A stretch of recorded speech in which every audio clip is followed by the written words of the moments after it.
May here in Phoenix, and currently in my rose garden I've had my first flush, so all of my roses have pretty much bloomed, and now it is time to get ready for the second round of blooms for the season.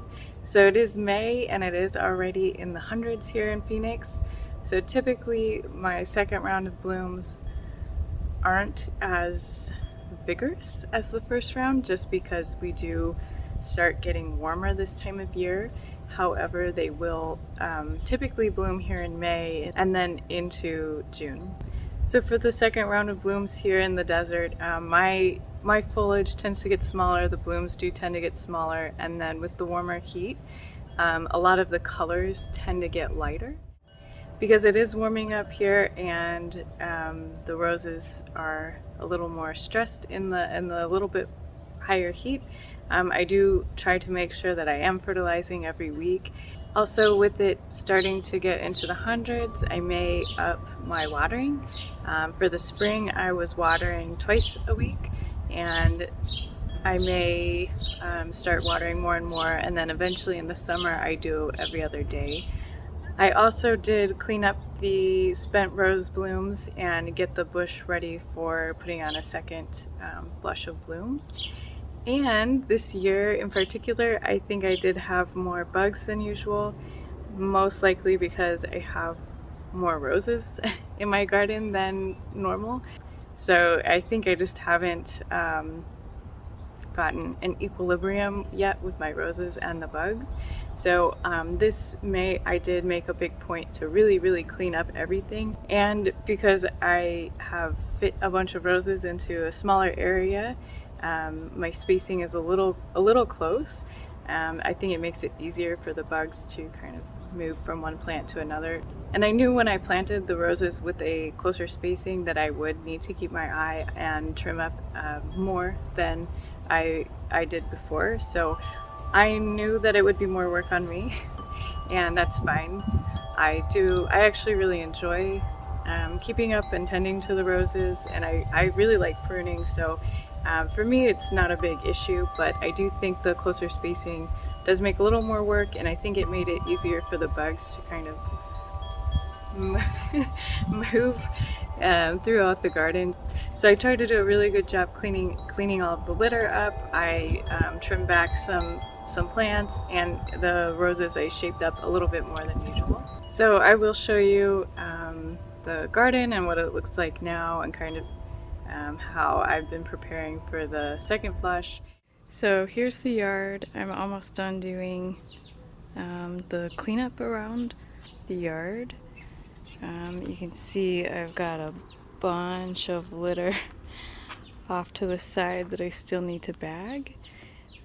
So what I was actually doing is so once the roses have like their first flush, I was just kind of, whenever I'd walk through the yard, I would kind of trim some up here and there just to deadhead them or do a light pruning on them. So I have been collecting these piles for a couple weeks now. However, most of this is from today, and most of this is litter from my tree that loses all its leaves, and it gets around the bases of all the roses. Like, here's my ketchup and mustard. You can see it still has a couple of blooms on it, but it was much bigger, and as the blooms kind of were done, I cut them back. So like all of this I just lightly pruned back, that way to just kind of reel it in and keep its shape and make sure that the new growth would grow on maybe a little more sturdier of a cane. You can see this is all new growth that it's putting on, which it looks pretty good. And then it still has, from its original first flush, a couple of blooms. So, but once these all expire, I'll cut this back. That way it's not kind of misshapen. But that's what I was doing to all of the roses just throughout the week as I would walk through, maybe in the morning with coffee. Just kind of clean them up as I walk through. This has some blooms left on it, and eventually I will want to deadhead this piece right here just to clean it up and get it ready for the second flush. I could keep it as is, that would be no problem. You can see back here there's already new growth coming out of this, as well as here. If we were to just deadhead this, I would probably choose to cut it about here. However, since this growth is kind of awkward and coming off away from the bush, I will most likely end up cutting it out here to give it a little better shape. So this was my Grande Dame, and this one grows really aggressively, or vigorously, maybe better said. So it was falling over into the path, so I did kind of, as it was finished, I let it bloom even though it was like drooping into the path. But I've cut it back, and then it's got a bunch of new growth on it, which this is looking pretty good. However, I've been having a lot of bugs back here lately. Look at all those. All that bug damage. Not very good. And then this was that rose, a bare root rose that I planted, the David Austin tree rose, and it is also getting eaten by bugs quite significantly. And I do think the bugs really do like the David Austins. This guy right here, it was growing quite nicely, and then I don't know, one day it came out here and I don't know what happened. It just got kind of destroyed by some bugs. So I don't think these are gonna bloom, unfortunately. It's still a newer vine, and it's in a tough spot because it's on the north facing wall, so when it was cooler out it got a lot of shade, and now that it's getting warmer out it's just going to get beaten by the sun. And I think the bugs do really like this, as well as this tree rose. The David Austin vine rose behind it did fairly well, especially being only it's only 1 year old. You can see it's got some blooms. However, this same thing, it has probably more bug damage than some of the others. So I've been spraying a lot more than usual, and then I really cleared up the yard a lot. I did a lot of weeding. There were a bunch of weeds right here starting to grow, so as I cleared all the litter out, I also, pulled the weeds, got some of the weeds out. But and then I've trimmed these up, cleaned them up more than I usually would, just to clean things up and make it easier to spray and kind of knock the bugs out. So over here is kind of like the biggest difference. The litter really likes to accumulate around this tree, and then I had 2 sage bushes back here, and they looked nice, but I feel like they were just kind of harboring bugs, and I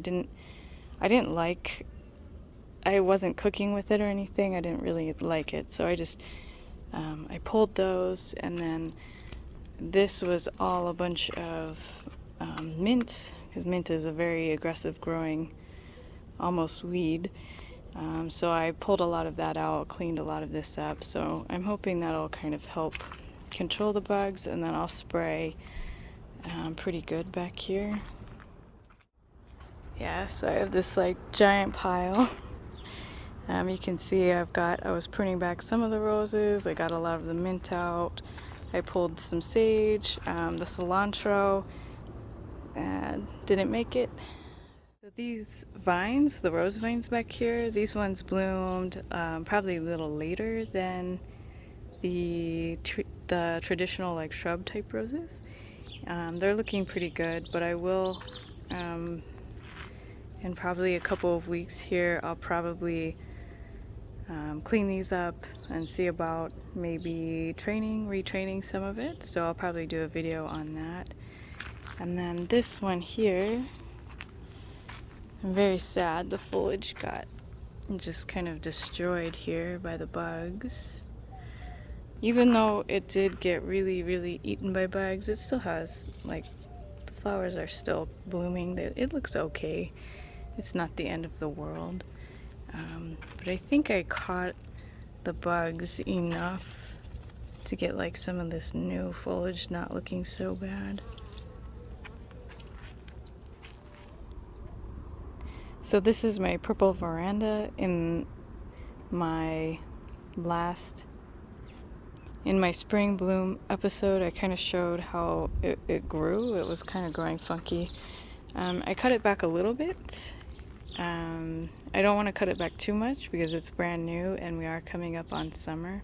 So when I was trimming all of these, I was keeping that in mind, that we're getting into the hundreds and I don't want to do anything really too drastic trimming. But I did want to give them a better shape and kind of clean a lot of this up. So this one's Doris Day. I did a whole video just on Doris Day. You can see it's starting to bloom with its second flush, and it looks really good. Even though I've had a lot of trouble with bugs, you can see there's maybe a little bit of damage. You can see that there's a little bit of damage, but not too much damage, and it's starting to bloom pretty nicely. You can see here this always happens when it starts to warm up this time of year. Usually as it starts to warm up, the plants need more nutrients, so the foliage will start to get smaller and kind of yellow up. I did apply fertilizer and iron to this, and I think it's probably helped. Okay, so this guy is looking a little rough. You can see this needed some fertilizer. There's quite a few bugs on it. You can see them. I sprayed. So I've been spraying, I fertilize it, I hit it with some iron. It's still getting some bug damage, but I think you can see here this newer foliage is looking a lot better. So it should bloom again and look pretty nice. So right here I have my Oklahoma, and then next to it I have the drift. And this drift here this cane was actually growing into the Oklahoma. I actually let it do that and then bloom, and it has stopped blooming, so I cut it back kind of towards where this growth was coming out, so it gave it the shape that I wanted and kind of cleaned up the area, gave everything more room to breathe and grow. So this is pretty much cleaned up and ready for the summer. The only real big remaining chore is to get these two rose vines in the back trimmed and maybe retrained, and then I do need to apply mulch, so I'll probably want to apply mulch before the end of May, and I can do an episode on both of those topics.